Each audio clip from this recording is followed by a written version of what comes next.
Assalamualaikum, selamat datang kembali di channel Info Islami. Jangan lupa subscribe untuk dukung channel ini agar Anda mendapatkan manfaat menonton channel ini. Nama Hamas kembali terdengar di tengah panasnya hubungan Israel dan Palestina belakangan ini. Organisasi ini juga disebut sebagai kelompok yang aktif menembakkan roket ke Israel. Hamas tidaklah asing karena menjadi salah satu organisasi politik terbesar yang ada di Palestina. Nama ini merupakan akronim dari Harokat Al-Muqawamah Al-Islamiyah yang memiliki arti gerakan perlawanan Islam. Hamas memiliki sejumlah amunisi perang seperti roket di gudang senjatanya. Bahkan diperkirakan ada 6.000 roket yang kini tersimpan dalam gudang senjata Hamas. Selain itu, jumlah personil Hamas diperkirakan mencapai 40.000 orang. Mengingat perang panjang dan konflik yang terjadi di Palestina, dari mana Hamas mendapatkan uang? Sekutu utama Hamas adalah Emir Qatar Sheikh Ahmad bin Khalifah Al Thani. Dia menjadi pemimpin negara pertama yang mengunjungi Hamas pada 2012 lalu. Dikabarkan dia telah menyumbang sebesar 1,8 miliar US dollar atau sekitar 25,2 triliun rupiah ke Hamas.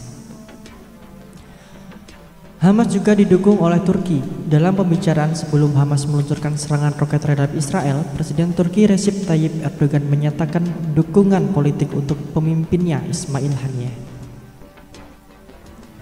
Organisasi ini juga didukung oleh beberapa inisiatif dan yayasan non-negara, beberapa di antaranya berbasis di Jerman. Menurut mingguan Jerman Der Spiegel, sumbangan untuk Hamas dari kelompok yang berbasis di Jerman ini meningkat.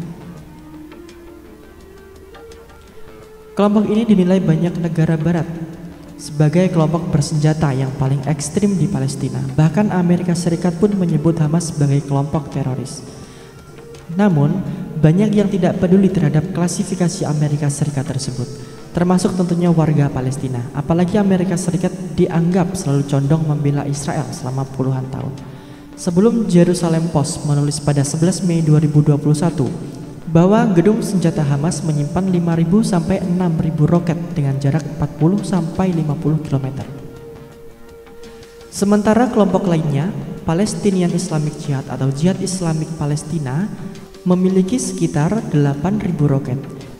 Adapun anggota Palestinian Islamic Jihad diperkirakan sekurang-kurangnya 9.000 orang. Media yang condong ke Israel ini menulis berdasarkan informasi dari intelijen Israel. Jalur Gaza selama ini mendapatkan blokade militer Israel selama 16 tahun sejak 2006. Lantas, dari mana Hamas memperoleh senjata yang digunakan untuk menyerang Israel? Menurut militer Israel, Hamas menembakkan lebih dari 3.500 roket dan menghajar 4 kota, salah satunya Tel Aviv, ibu kota Israel.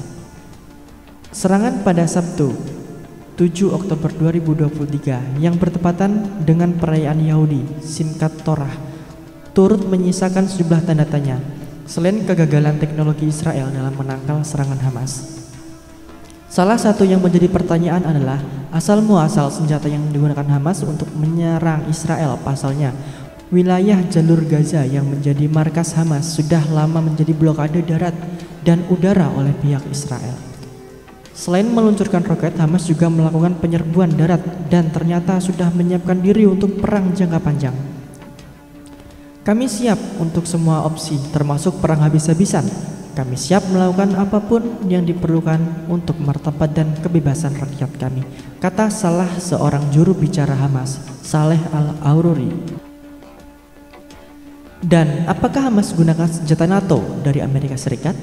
Skenario asal muasal senjata Hamas diutarakan mantan Perdana Menteri Rusia Dmitry Medvedev. Ia mengklaim senjata NATO dari Amerika Serikat yang dikirim ke Ukraina telah digunakan untuk menyerang Israel.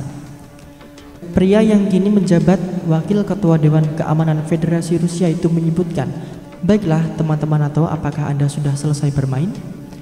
Senjata yang dipasok untuk Ukraina juga aktif dipakai di Israel. Sembari mengingatkan, Medvedev menilai kemungkinan senjata tersebut bisa berakhir seperti yang ditinggalkan pasukan Amerika Serikat di Afghanistan. Tak hanya itu, Medvedev menuduh pemerintah Ukraina turut terlibat dalam perdagangan gelap rudal, tank, dan pesawat yang berasal dari Kiev. Sementara Duta Besar Israel untuk Rusia, Alexander Benziv, menyangkal keras tuduhan tersebut. Ia mengaku tidak memiliki informasi sama sekali terkait senjata-senjata yang dikirim ke Ukraina yang justru malah jatuh ke tangan Hamas. Di lain sisi, Direktorat Intelijen Utama Kementerian Pertahanan Ukraina atau HUR menyatakan tuduhan Rusia adalah bagian dari strategi untuk melemahkan posisi Ukraina di Timur Tengah.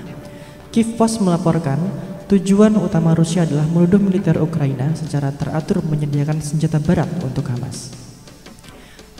Mereka menilai Moskow telah sengaja menyebarkan narasi tersebut dan ingin membuat keraguan negara-negara barat yang selama ini menyuplai senjata untuk Ukraina. Sebagai bagian dari kampanye disinformasi Kremlin, tuduhan palsu ini seharusnya menjadi dasar dari sejumlah artikel, pengungkap dan investigasi di media barat. Menurut Badan Intelijen Ukraina, mereka berkata sebaliknya, Rusia adalah pemasok senjata-senjata barat yang disita di Ukraina dan diberikan kepada Hamas dalam upaya mendiskreditkan Kyiv. Terima kasih sudah menonton, sampai jumpa di video selanjutnya.